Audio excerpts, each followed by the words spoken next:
Oh hey, I didn't see you there. Welcome, my name's Josey, and this is Josey's World here at Felix Neck.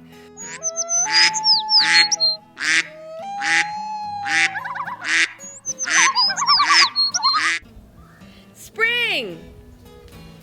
I've been working here as the education coordinator for the last 6.5 years, and I've seen this property from front to back unwind through each season, and this place is truly sanctuary. Not only do I offer you to come visit us and take a walk on the 250 acres that is Felix Neck Wildlife Sanctuary, but I also invite you to come take a few moments to watch our show and learn a little bit more about the ins and outs of the flora, the fauna, the habitats here at the sanctuary. So welcome to Josey's World. Smells like spring. One of the features as you walk into the Felix Neck Wildlife Sanctuary is this amazing sculpture of a butterfly. Interactive, kids love to play with it. And you'll notice it's very true to form. Not only does it have its amazing identical wings, but in front is its mouthpiece called a proboscis, which these animals use to help pollinate food and flowers. Now that's cool.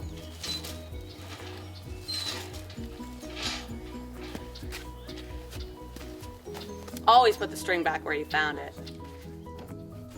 Cool program. Cool bird. There's so much cool stuff to do at Felix Neck. Hey Josey, what are you looking at? I'm just looking at the pond in the butterfly garden. A painted turtle overwintered here, and we've been spotting it coming out on nice days to sun itself to warm up.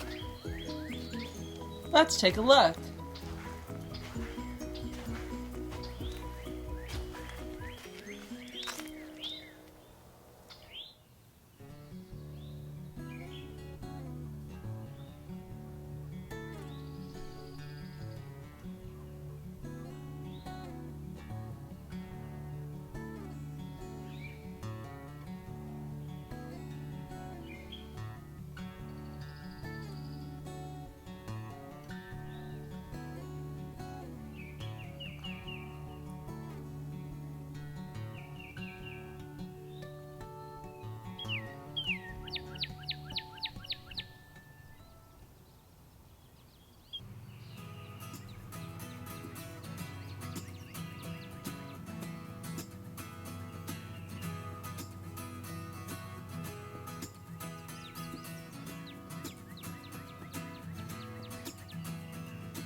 Spring! Spring!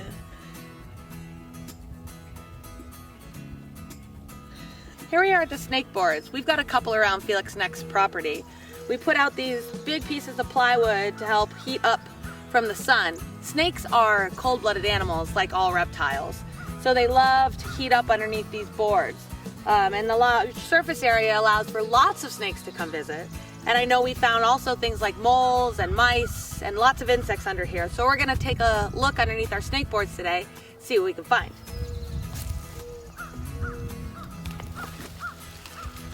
Whoa! Jackpot! We've got a milk snake. One of our 7 species of snakes here on Martha's Vineyard. Come on in, get a closer look. Now, the milk snake, where's its head? Don't want to hurt it. There it goes. Up. See its wonderful body. These awesome, mostly nocturnal snake species can get up to about 3 feet in length. They're northern version of the corn snake that we have in our discovery room, but this animal is native here to Martha's Vineyard. And their range is about New Jersey up to Maine. Very cool. Non-venomous snake. None of our snakes here on Martha's Vineyard are venomous, so you don't need to worry about that. Josey, what should we do if we find a snake in our backyard? Great question, Liz. If we find a snake in our backyard, use your eyes, enjoy it, observe its behavior, but keep your distance and let it do its snake thing. One of our beautiful habitats here at Felix Neck is Turtle Pond. Now, Turtle Pond is a brackish pond. Brackish just means the merging of fresh and salt water. So on this side, we've got the fresh water. And if you take a look to the other side of our bridge, you'll notice that that it's fed in by the salt marsh. Salt water coming in from the Nantucket Sound and Sedgwick-Nantucket Pond merges with Turtle Pond to make this pond technically brackish.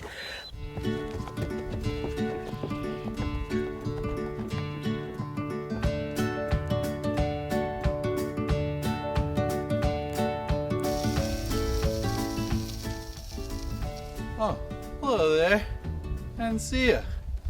Hey Philip, how's it going? It's good. What you doing? I'm filling this bird feeder. Excellent. Everybody say hi to Philip. This is our property manager. Philip, how long have you worked at Felix Neck? 13 years. 13 years. And what's your favorite part about being able to work here? Oh, well, look at our office. It's this whole beautiful property. Now that's cool. Invasives. Now that's not cool.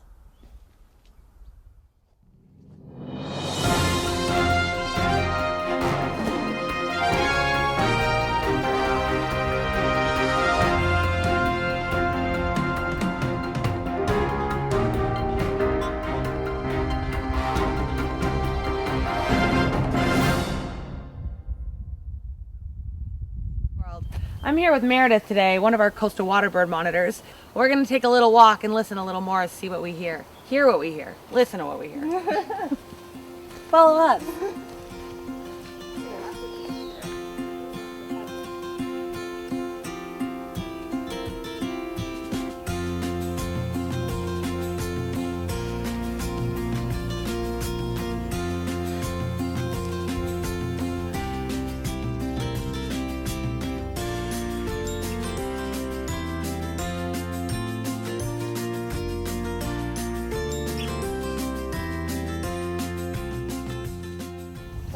So we're taking a look out onto Waterfowl Pond.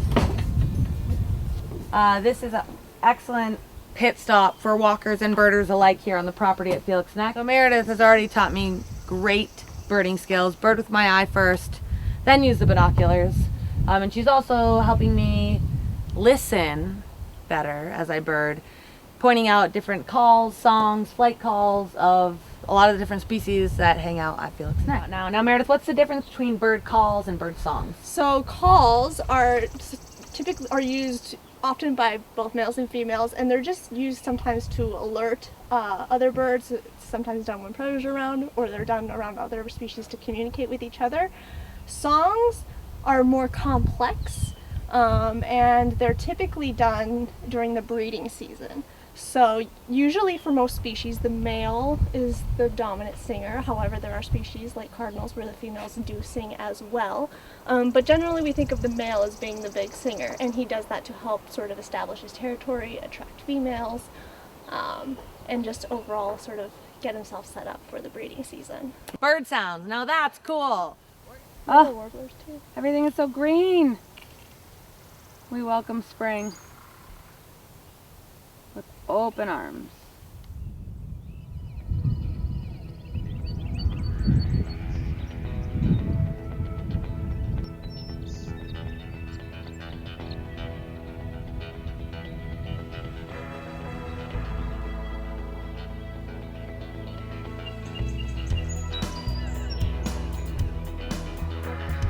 So come on by and bird with us.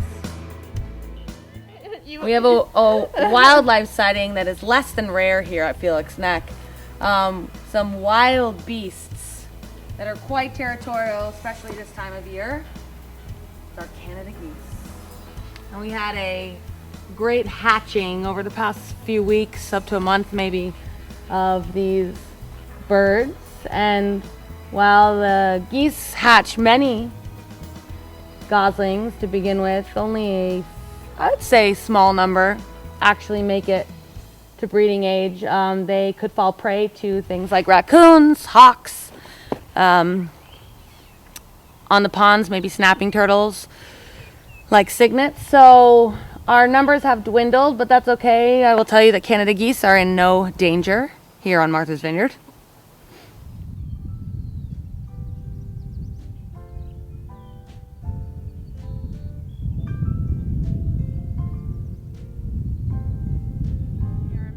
Birds of prey. You notice there are two sitting up in our nests. These two birds, also known as fishhawks, come back to us every spring. They're one of the first signs of spring here on Martha's Vineyard that I know the community waits for their arrival. They're one of the amazing environmental success stories. I feel like more times than not we hear about the opposite, degradation and population decline, but the ospreys are a different story. So back in the 70s when DDT, that miracle chemical, was finally banned, the effects had already set into place. DDT was being absorbed or bioaccumulated in the osprey, and it was getting in the way of their eggs forming hard shells. Now, without hard shells, when the osprey went to incubate their eggs would be crushed, and therefore no babies would be born. But the good news is that the chemical was banned, and a number of these telephone poles were erected by Gus Ben David and his crew back in the day. Now, our osprey population went from about 2 breeding pair to over 100. And we know this because osprey are one of the other animals that we monitor here at Felix Neck. Now, Liz, how can folks get involved with osprey or horseshoe crab monitoring, or any of our citizen science, in fact, if they're interested? If you want to get involved with citizen science here at Felix Neck, then we would love for you to visit our website or give us a call. You can even stop by and ask to see Upstairs Liz, and I will happily walk you through our citizen science opportunities for our community members. How have you noticed spring unfold in your neighborhood? Follow us on Instagram at Mass Audubon Felix Neck and tell us a little bit about your experiences with this amazing season. Well, that's it for this episode of Josey's World. Thanks so much for watching. See you next time. Can I ask you a personal question? Sure. Would you call yourself a bird nerd? A little bit, right? Yeah. Now that's cool. Oh my gosh, you're amazing.